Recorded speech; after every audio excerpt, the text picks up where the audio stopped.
میدان میں مقابلے کا، یہ ہے جذبہ آخرت طلبی میں دوسرے سے آگے بڑھنے کے جذبے کا۔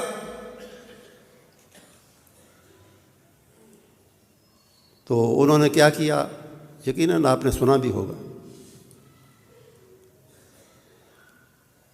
اپنے مال کا نصف گھر میں چھوڑا اپنی آئندہ ضروریات کے لیے،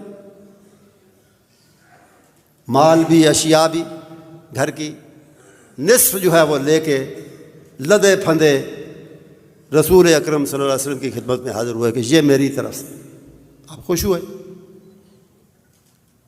اس کے بعد کیا ہوا؟ وہ تھوڑا ذرا ہمارے